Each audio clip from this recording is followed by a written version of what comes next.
Isa pong mapagpalang panonood sa bawat isa sa atin mga minamahal kong mga kaibigan.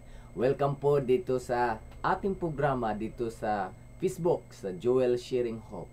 Isang mapagpalang umaga, tanghali, gabi, anumang oras na kayo po ay ating pong makasama dito sa ating pong programa.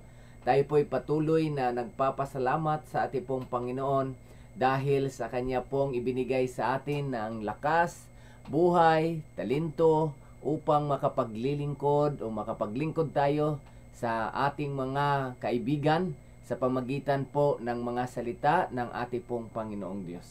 At tayo po ay dadako ngayon sa ating pong pag-aaral. Pero bago po tayo mag-aaral o makinig sa salita ng ating pong Panginoong Diyos, tayo po muna ay manalangin mga minamahal kong mga kaibigan. Tayo po ay manalangin.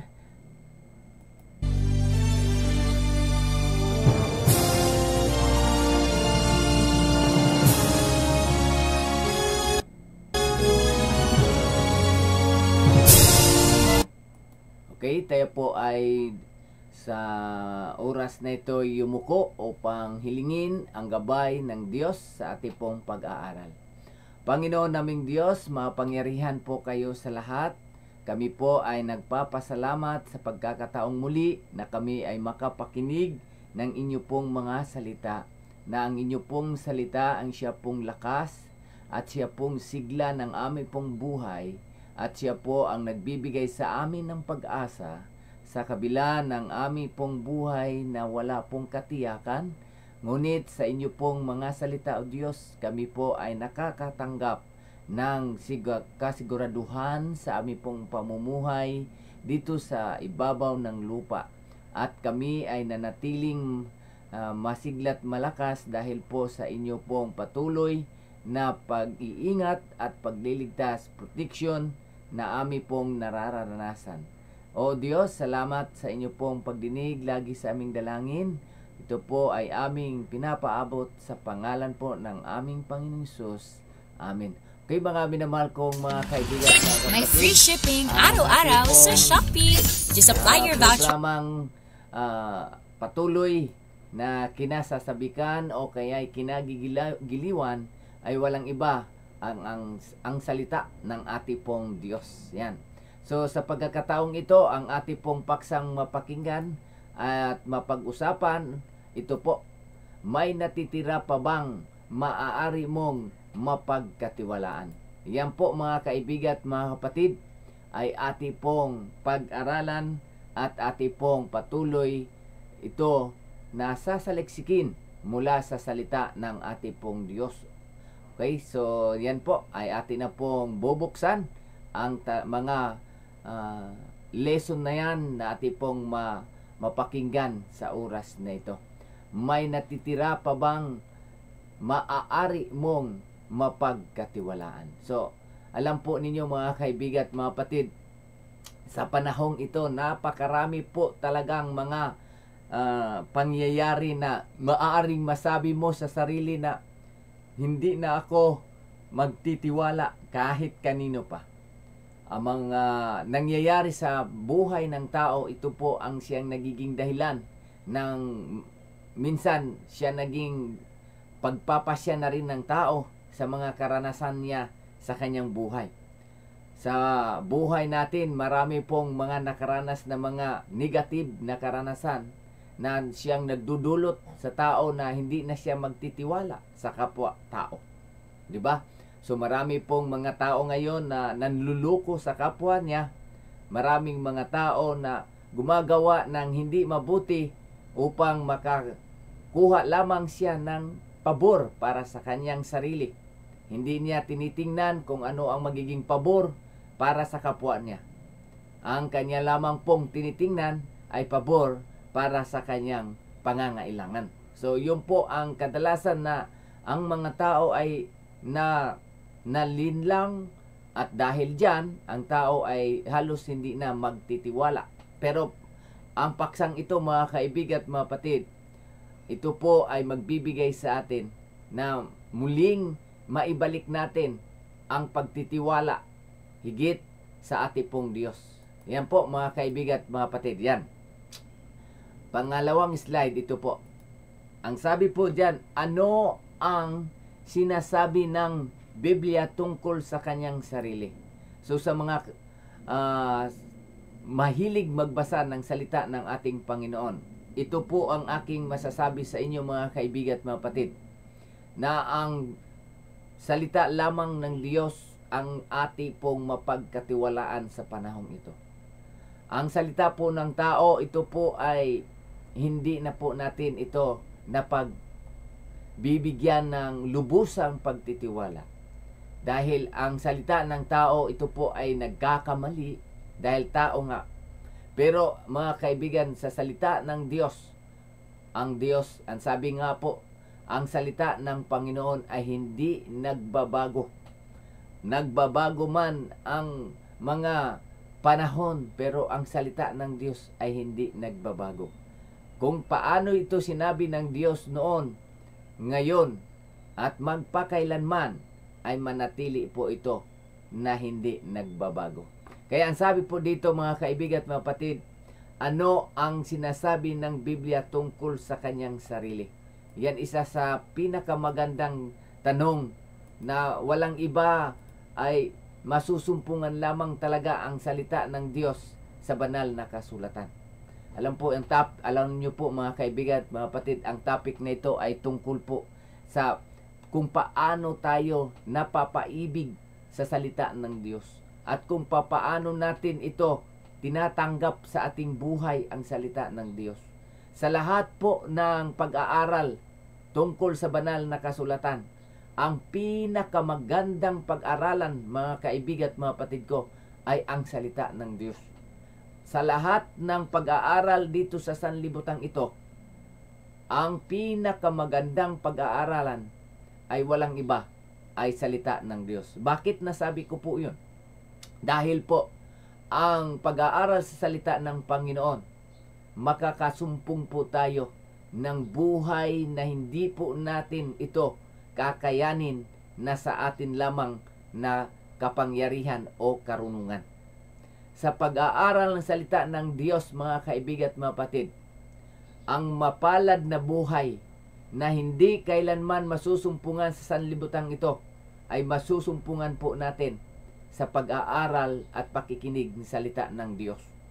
Sa pakikinig at pagsunod, pagtupad sa mga salita ng Diyos, ang mga bagay na hindi po natin nalalaman, na pilit tinutuklas ng maraming mga marurunong na mga tao, pag nagbabasa at nakikinig at mapaibig po ang ating sarili sa pagbabasa ng salita ng Diyos, talagang masasabi po natin, wala ka na pong hinahanap o pangangailangan. Yan po ang salita ng Diyos. Kaya balikan po natin, ano ang sinasabi ng banal na kasulatan tungkol sa kanyang sarili? Ito po ang sagot mga kaibigan at mga kapatid.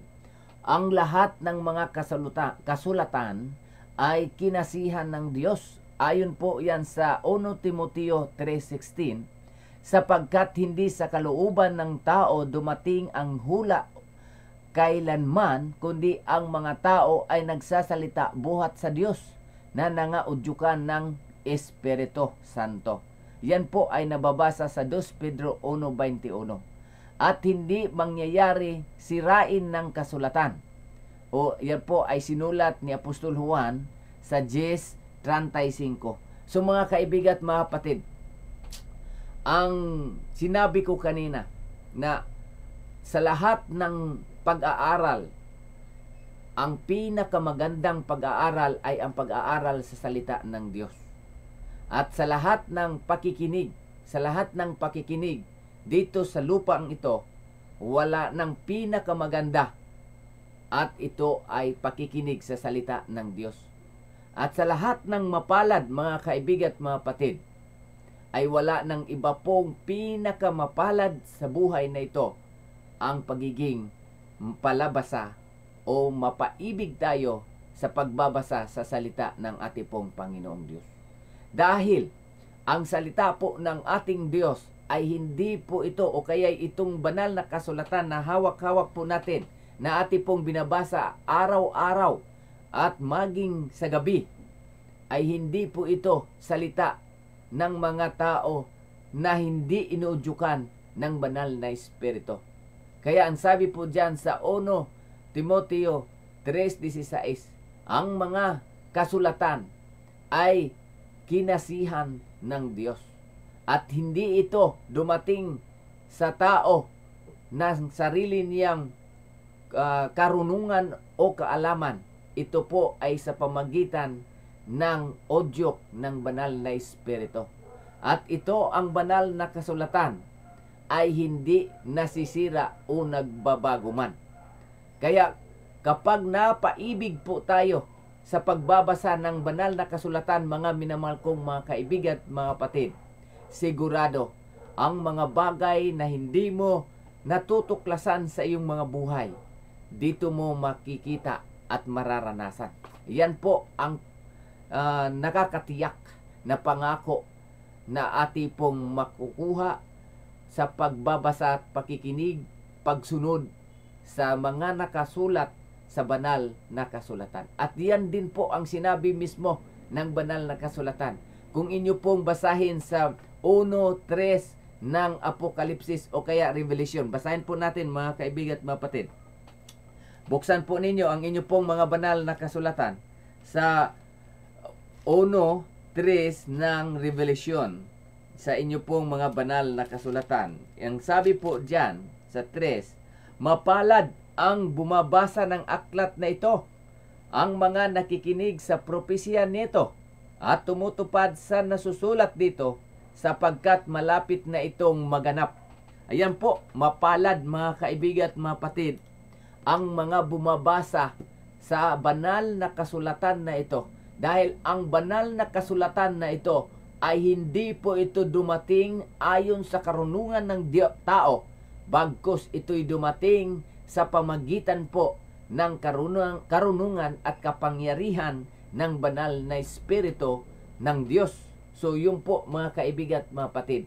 Kaya ito po ang aking ini-encourage lagi sa ating mga sarili, mga mahal kong mga kaibigan dito sa Facebook. Ang buhay ng tao sa sanlibutan ito, kapag kulang po sa pagbabasa ng banal na kasulatan, ang kanya pong pamumuhay ay hindi nakakatiyak o walang katiyakan. Bakit? Sa banal na kasulatan lamang makakasumpong tayo ng tunay na landas ng buhay. Yun po ay mababasa sa mga awit o kaya salmo o kaya Psalms 119-105.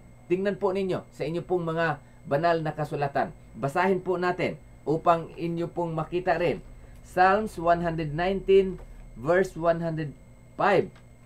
Ang sabi ng Diyos dito sa sulat ng kanyang lingkod na si Haring David, ang sabi niya, inyo pong buksan sa inyo pong mga banal na kasulatan dyan upang inyo rin pong makita at masariwa sa inyo pong pakikinig ang salita mismo ng Diyos. Ito po sa mga awit 119, ang kanya pong verse ay 105. Ito po ang pagkasabi mga kaibigan at mga kapatid. Hanapin ko pa ha.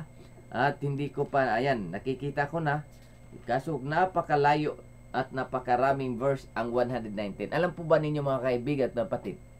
Ang pinaka mahabang chapter sa banal na kasulatan, walang iba, ay ang Psalms 119. So ito po ang sabi, 105 sa kapitulo 119 o chapter 119 verse 105.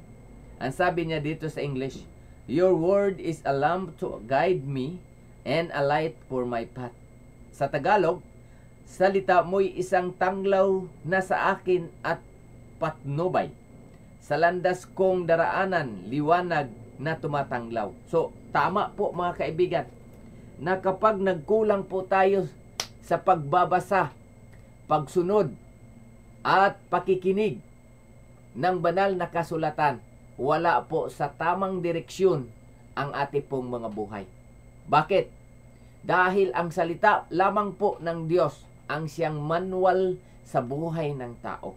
Alam po ba ninyo na ang bawat appliances o kaya'y mga sasakyan na ati pong binibili, iyan po ay mayroon pong sariling mga manual na kung saan bago po natin gagamitin ang mga sasakyan na yan o mga appliances na yan nating binili, kailangan po nating basahin muna ang manual upang ito'y magiging guide natin sa paggamit ng ating biniling kagamitan or sasakyan man yan. Ang manual sa buhay ng tao, walang iba kundi ang salita ng ating Diyos. Bakit? Dahil ang gumawa sa atin, ang lumikha sa tao, ay ang Diyos. Kaya ang ati pong manual mismo ay ang salita ng gumawa sa atin. Upang malaman natin kung papaano natin gagamitin ang buhay na ito na nilikha ng Diyos. Kaya po mga kaibigan at mga kapatid, ganon kahalaga sa buhay ng tao ang patuloy bumabasa, patuloy nakikinig at tumutupad sa salita ng ating pong Panginoon. Ayan po mga kaibigan at mga kapatid, yan po ang pinakamagandang buhay ng tao kapag marunong siyang magbasa ng manual ng buhay ng tao. At ang manual na ito, walang iba, ay ang banal na kasulatan na ibinigay ng Diyos sa tao. Okay, ano pa? Ang sabi ni Jesus, ito, basahin ko ha. Ang sabi ni Jesus, nasusulat, hindi sa tinapay lamang nabubuhay o mabubuhay ang tao, nasusulat din naman, huwag mong tutuksuin ang Panginoon mong Diyos. Nasusulat, sa Panginoon mong Diyos, sasamba ka at siya lamang ang iyong paglilingkuran. Ayon po yan sa Mateo 4, ang mga talatay 4, 7 at 10. Ang salita mo'y katotohanan. Iyan naman po ay sulat ni Apostol Juan sa 17, ang talata ay 17. Mga minamahal kong mga kaibigan at mga kapatid, totoo na sinabi mismo ng ating Panginoong Jesucristo sa kanya pong mga salita at isinulat ng mga apostol na ang tao ay hindi lamang talaga nabubuhay sa tinapay lamang. Ang tao ay nabubuhay din sa salita na lumalabas mismo sa bibig ng ating Diyos. At ang salitang ito ay katotohanan. Mga kaibigan at mga kapatid, tulad ng aking pong laging sinasabi, na ang pinakamagandang pag-aaral sa buhay na ito ay ang pag-aaral mismo sa manual o salita ng Diyos na may-ari ng buhay na ating taglay. Bakit? Tulad ng aking idinidiin lagi mga kaibigan at mga kapatid, na ang buhay na ito kapag hindi nakaayon sa kalooban ng may likha nito, sigurado mapapariwara ang buhay na ito mga kaibigan at mga kapatid. Kaya ito po ang aking pong laging hinihikayat sa inyo sa pagkakataong ito, na maging buhay natin ang pagbabasa ng salita ng Diyos, dahil ito ang magiging gabay ng ating pamumuhay sa sanlibutan ito. Kaya ang aking pakiusap, mga kaibigan at mga kapatid, patuloy po nating pakinggan ang salita ng ating Diyos. Okay? Pangatlo na pala. Ang mga hula ba sa Biblia ay totoong kinasihan? Ayan po ay isa sa mga tanong mga kaibigan at mga kapatid. Ang hula ba sa Biblia ay totoong kinasihan? Ano ang sagot mga kaibigan? Ito po. Ang sabi ng Biblia, ako ang Panginoon, ang mga bagong bagay ay ipinahayag ko. bago mga litaw ay sinasaysay ko sa inyo. Ayon po yan sa sulat ni Propeta Isaias 42:8-9. Ako'y Diyos na nagpapahayag ng wakas mula sa pasimula at mula ng mga unang panahon ng mga bagay na hindi pa nangyayari. Yan po ay matatagpuan uli sa sulat ni Propeta Isaias 46:9-10. Mga kaibigan at mga kapatid, ang tanong kanina, yung po bang mga hula, alam po ba ninyong salitang hula ay sa ibang term po yan, ibang terminology mga kaibigan, yan po ay propesya. Na ang ibig sabihin, ang mga bagay na hindi pa nangyayari ay sinasabi na ng Diyos at ito ay nangyayari, maaring ito'y nangyari sa hindi natin panahon o kapanahonan, o kaya ay nangyayari ito sa panahon natin, o kaya ay mangyayari pa ito sa darating na panahon. Yan po ang ibig sabihin ng propesya o kaya hula. At ito ang sinabi ng Diyos na ang mga nakatala sa banal na kasulatan ay ipinahayag ng Diyos simula pa noon, ngayon at sa darating. Ang nagpahayag po niyan ay ang Diyos, hindi po ang tao. Isinulat po yan sa tao upang ito'y malaman ng tao, ng kapwa niya, pero hindi po ito sa sarili niyang kaalaman o karunungan. Ito po ay udyok ng banal na espiritu na ito ay naisulat ayon sa kapangyarihan at karunungan ng Diyos. So yun po ang laman ng banal na kasulatan at ito ang ating pong binabasa. Okay, maaasahan ba natin na ang mga siyentipikong pahayag na binanggit sa kasulatan ay tama?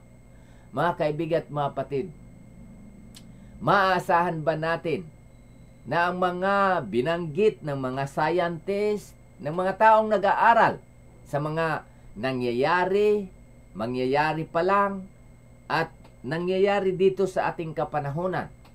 Mga kaibigan at mga kapatid, ati pong napagbabalansi at napagtatanto na ang mga sinabi ng banal na kasulatan at mga sinulat din ng mga nagtutuklas na mga taong nag-aaral, ito po ay kanilang napapatunayan na ang sinabi ng banal na kasulatan ay nangyayari sa ating panahon at mangyayari pa sa darating na panahon.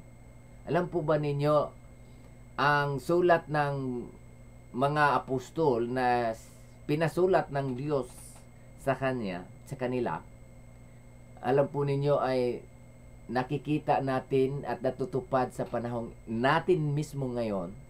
Nung sabihin ng Panginoong Jesucristo sa sulat ni Apostol Mateo sa Matthew 24 na bago darating ang pagkawasak sa sanlibutan, ay magkakaroon muna ng mga labanan, bansa laban sa bansa, magkakaroon ng lindol sa iba't ibang dako ng lugar o iba't ibang dako, at magkaroon ng kapighatian.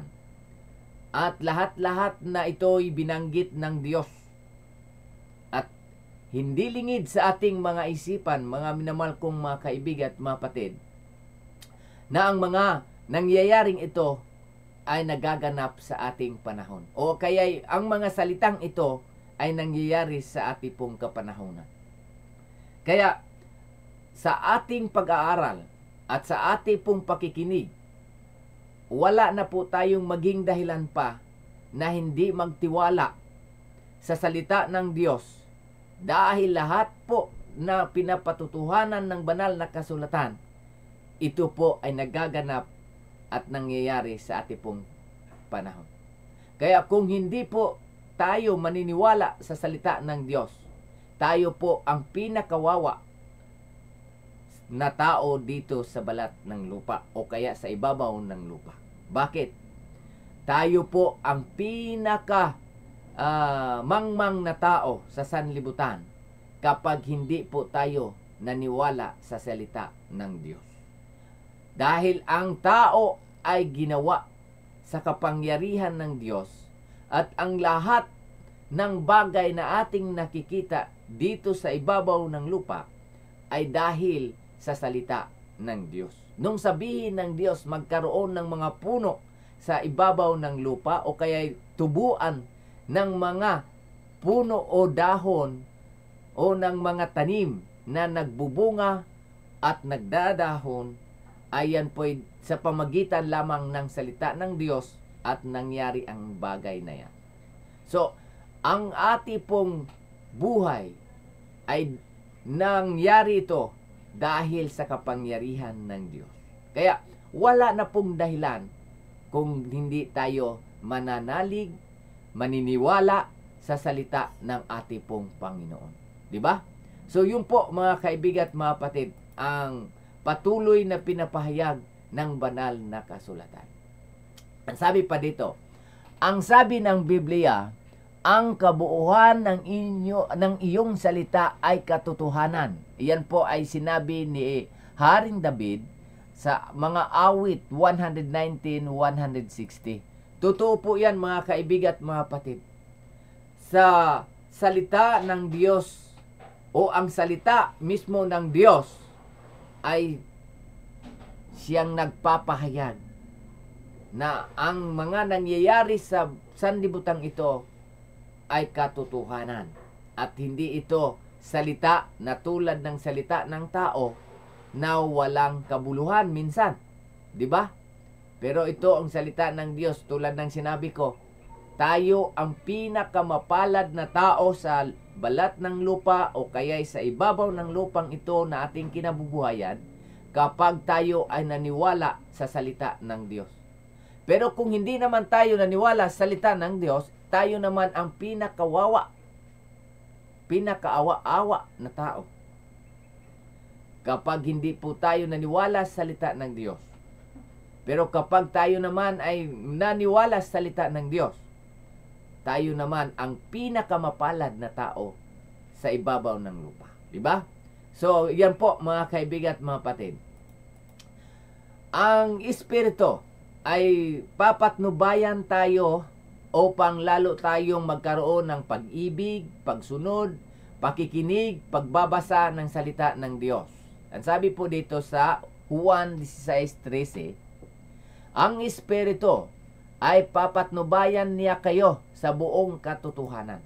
So mga kaibigan at mga kapatid, huwag kayong mag-alala na maaring sabihin po ninyo na tayo ay hindi magkakaroon ng kapangyarihan sa patuloy na pagbabasa ng salita ng Diyos.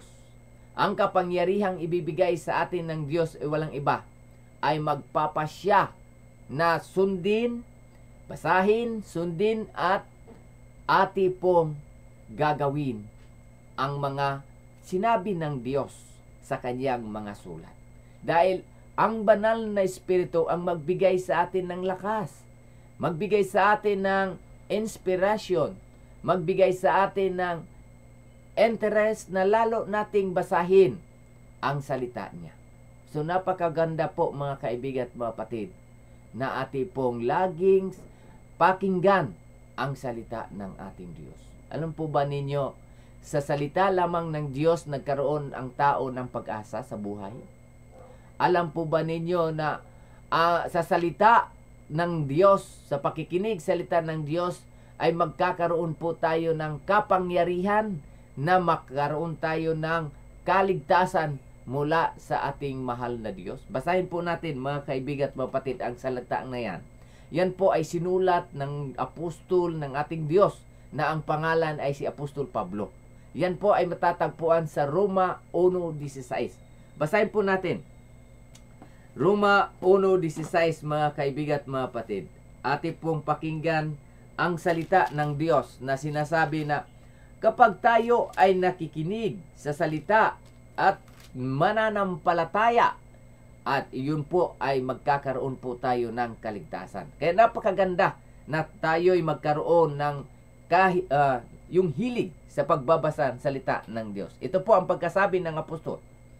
Hindi ko ikinahiya ang magandang balita sapagkat ito ang kapangyarihan ng Diyos para sa kaligtasan ng bawat sumasampalataya, una sa mga Hudyo at gayon din sa mga Grego. O di ba, mga kaibigan at mga kapatid? Ang tanong dito, tayo ba ay nanampalataya o naniniwala o susunod o nakikinig sa salita ng Diyos? Yan po mga kaibigan. Dahil ang sabi mismo ng banal na kasulatan sa sulat ni Apostol Pablo sa 1:16 ng taga-Roma, hindi ko ikinahiya ang magandang balita o ang ebanghilyong ito. Dahil ito ang kapangyarihan ng Diyos na siyang kaligtasan sa lahat ng mga sumasampalataya. Mga kaibigan at mga kapatid, kailan pa ba tayo mananampalataya sa salita ng Diyos? Kailan pa ba tayo sumunod, magbasa, makinig sa salita ng Diyos?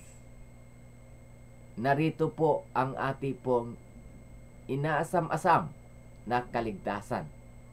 Pero bakit natin kinalimutan at kinaligtaan ang makinig, bumasa at sumunod sa salita ng ating mahal na Diyos? So yun po mga kaibigan at mga kapatid. Sabi po dito,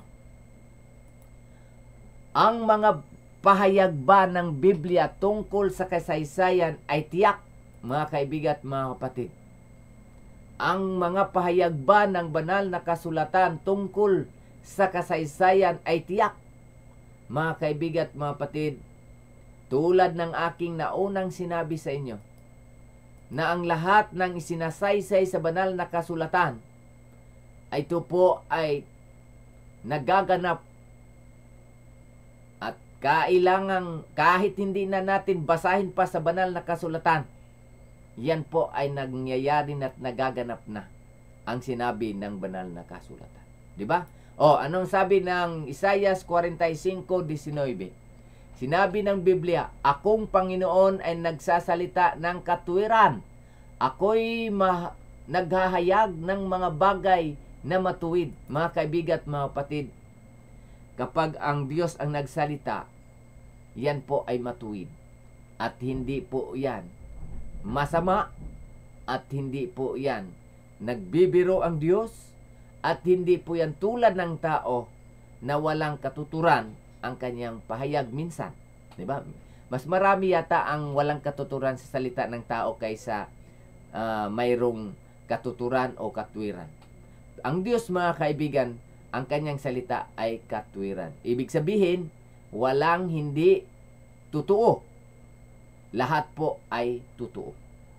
So yun po ang pinapatunayan ng banal na kasulatan. Na ang lahat pong ating pong patuloy na sinasaliksik, patuloy na sinusunod at pinapakinggan ay matuwid po yan at hindi po tayo nagkakamali. At huwag po nating pag-aalinlangan ang salita ng Diyos. Dahil ang nagsalita nito ay makapangyarihan, ang gumawa ng langit at ng lupa, at siya ring nagbigay sa atin ng buhay. Diba? At siya rin ang magliligtas sa atin sa lahat ng kapamakan ng buhay. Diba? Ang sabi po dito, ano ang patunay ng inspirasyon ng nakikita sa buhay ng mga tao? Mga kaibigan at mga kapatid, ano ang mga patunay sa mga tao na nagbabasa ng salita ng Diyos? Ano po ang ating nakikita sa kanila? Diba kanina ating pong binanggit na wala ng iba pang mapalad sa ibabaw ng lupa na ito ng mga tao, kundi yung mga taong nagbabasa ng banal na kasulatan. At wala ng ibang masayahin o puno ng pag-asa ng mga tao dito sa lupa ay yung pong mga nagbabasa ng kasulatan. Pakinggan nga po natin ang pahayag ng apostol ng ating Diyos na si Apostol Pablo sa kanyang sulat sa 2 Corinto 5:17. Ang sabi po diyan, mga kaibigan at mga kapatid, sinasabi ng Biblia, kaya't kung ang sino man ang nakay Kristo, siya ay bagong nilalang, ang mga dating bagay ay nagsilipas na, narito sila'y pawang naging mga bago.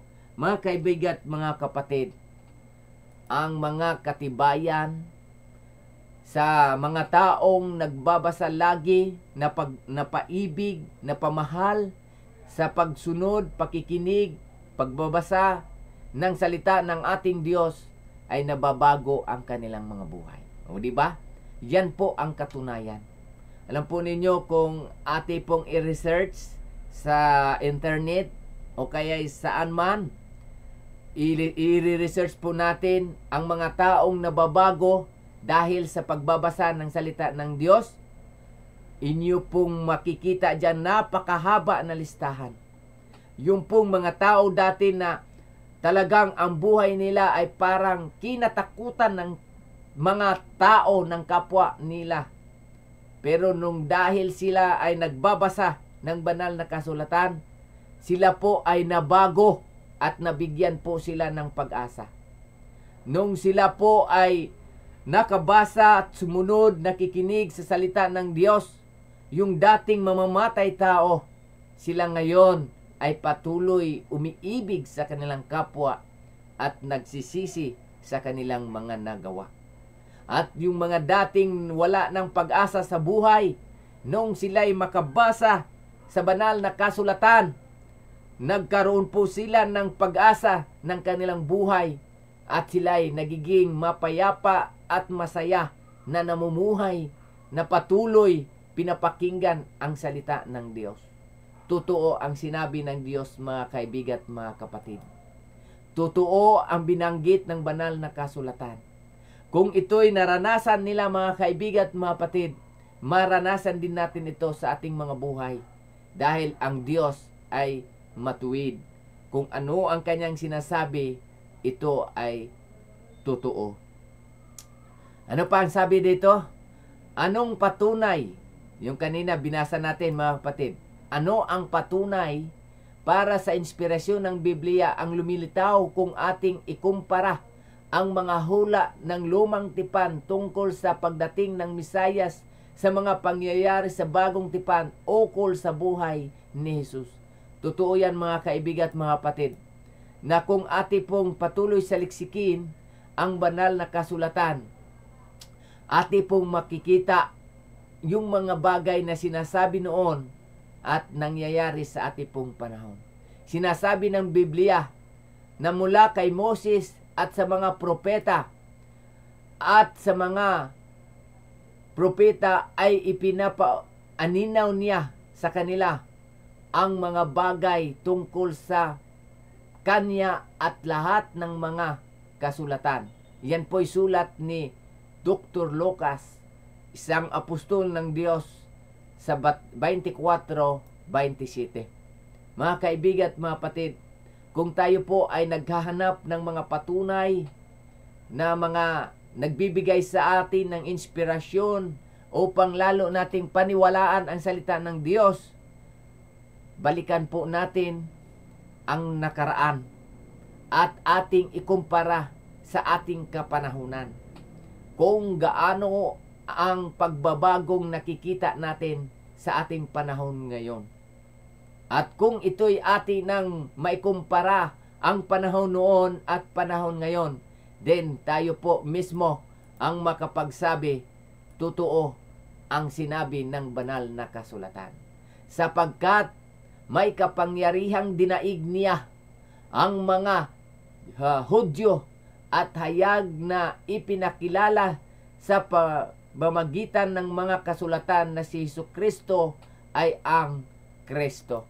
Mga kaibigan at mga kapatid, tulad ng aki pong sinasabi, kung tayo ay nag-aalinlangan na paniwalaan ang ating pong Panginoong Hesus, tayo po ang pinakawawa o kaawa-awa sa lupa na ito, dahil ang hindi natin po pinapaniwalaan ay mismong nagbigay ng ating buhay. Kung hindi po tayo naniwala sa salita ng Diyos, mismo ang ating Panginoong Jesucristo ay hindi natin pinapaniwalaan. Dahil siya po ang binabanggit na salita na nagkatawang tao na nanahan sa atin. Atin po yan basahin mula po yan sa sulat ni Juan, na ito po ay pinapatunayan, mga kaibigan at mga kapatid, na ang salita ng Diyos ay nagkatawang tao. Ang salitang ito, walang iba, ay si Kristo.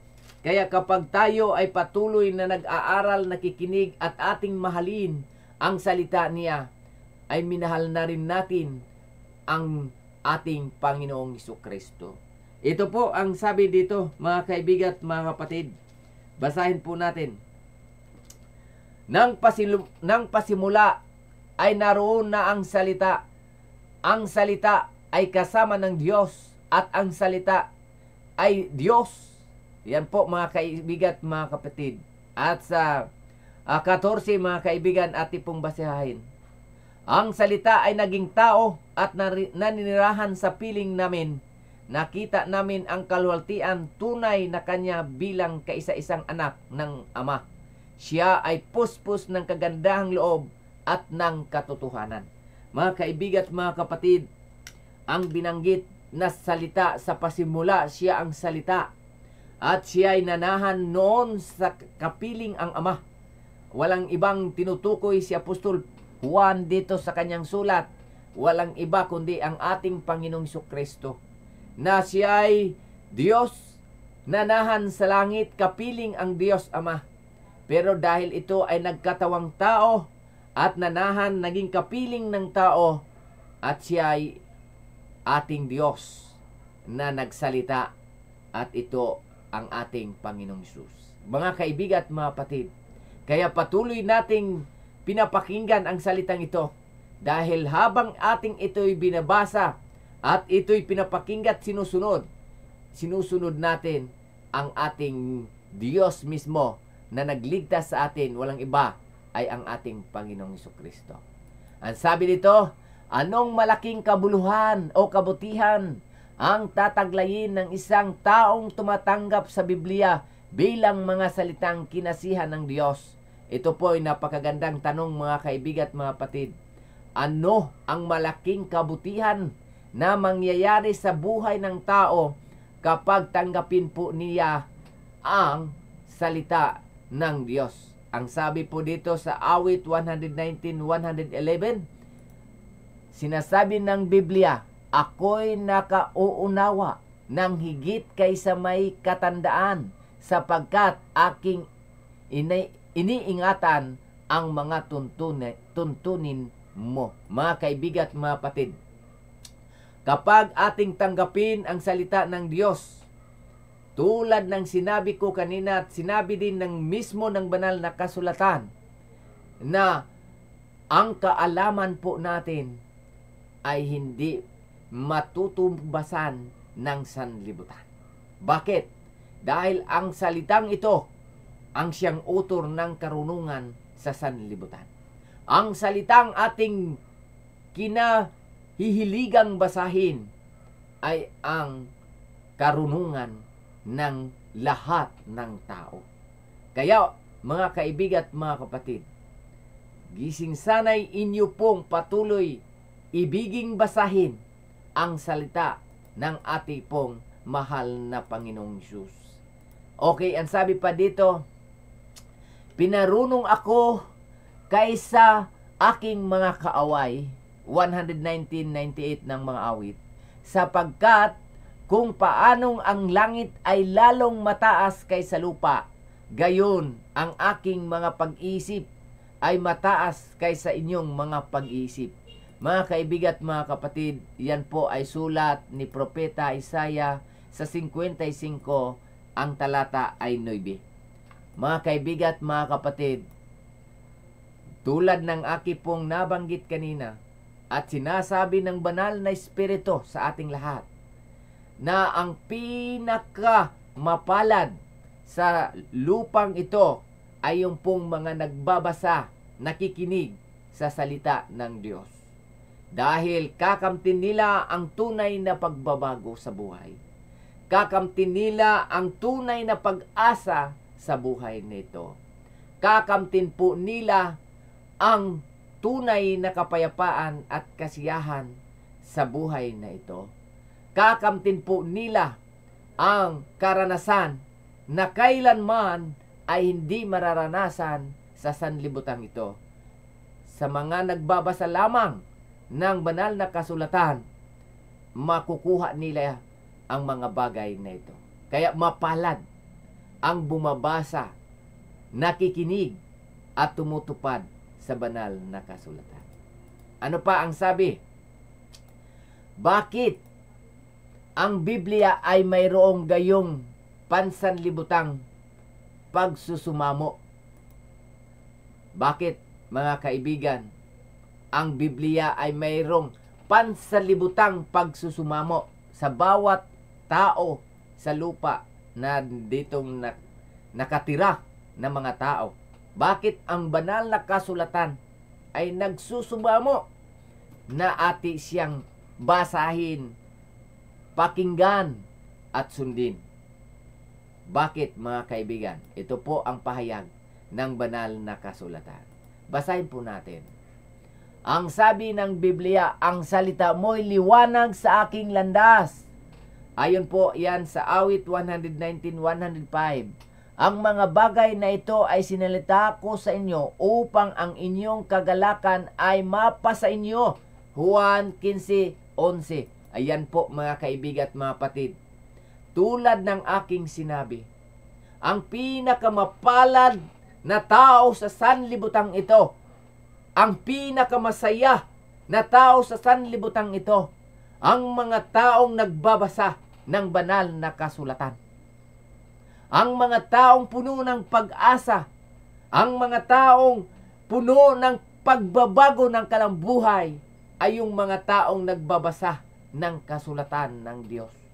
Kaya napakabuti ng Diyos at napakamapalad po natin na tayo ay nagbabasa ng banal na kasulatan, salita ng ating Diyos. Ayan po, mga kaibigan.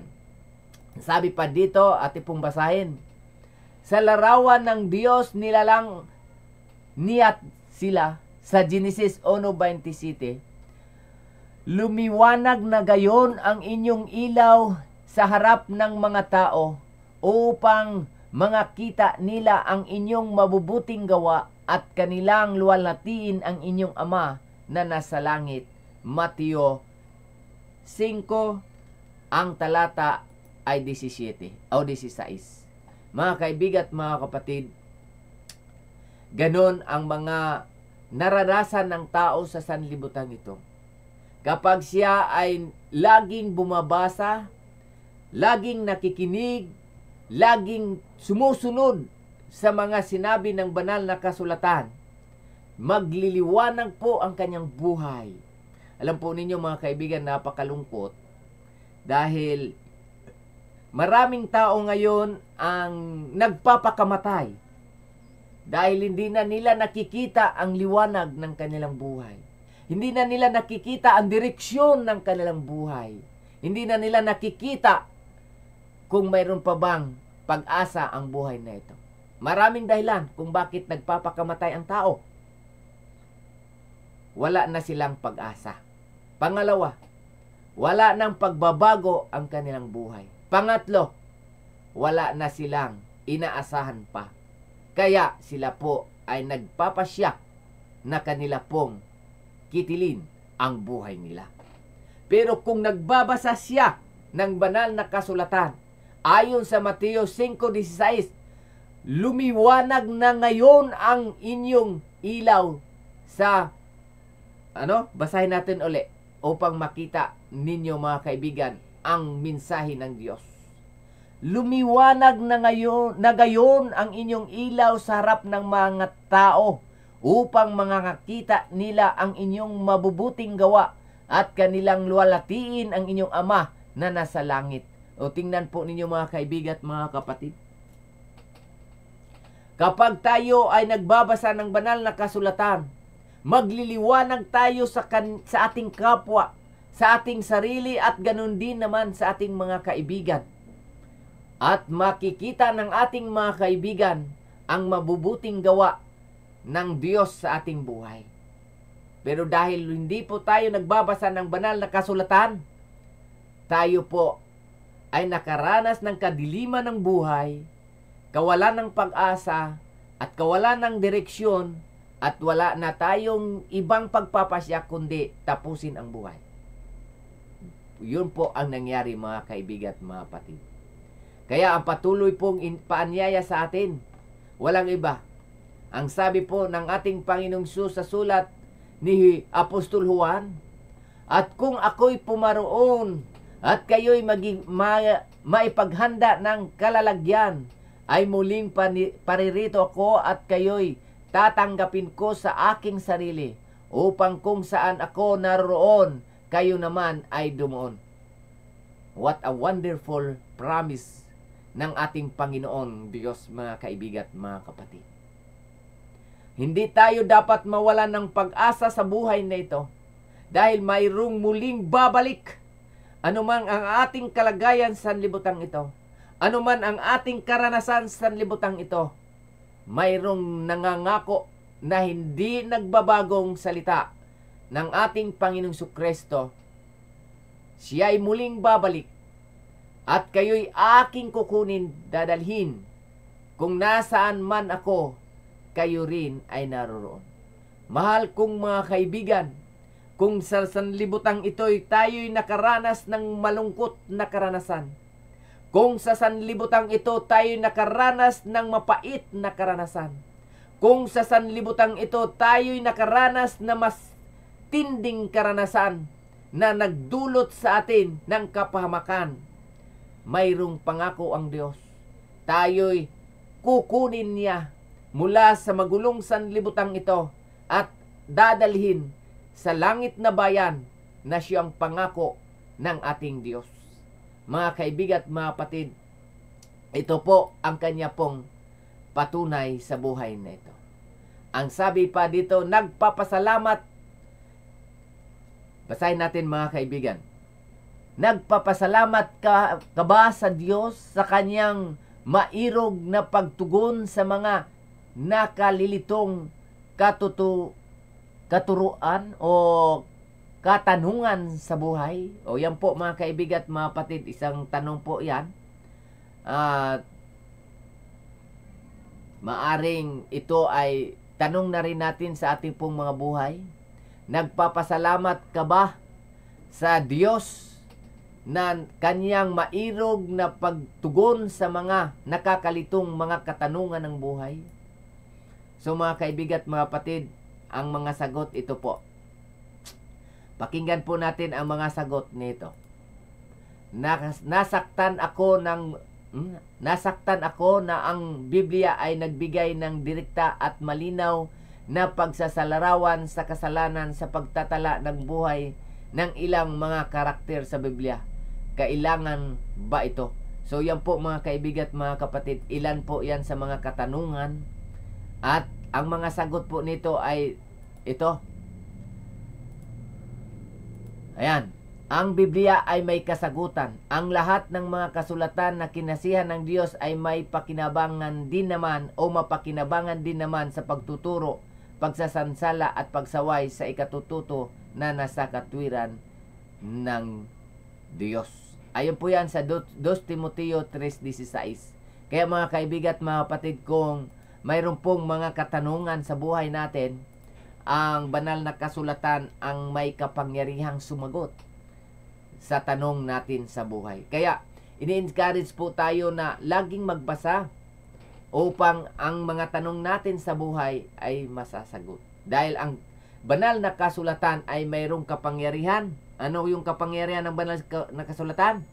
Mayroon siyang kapangyarihang magturo. Mayroon siyang kapangyarihang magsuway o sumuswata. At mayroon siyang kapangyarihan na magbago sa iyong buhay. At mayroon siyang kapangyarihan na bigyan ka ng liwanag sa iyong buhay. Kaya ganun ang banal na kasulatan. Dahil ang kasulatan na ito ay hindi po galing sa kapangyarihan ng tao, kundi galing ito sa karunungan, kapangyarihan ng Diyos na may lalang ng ating mga buhay.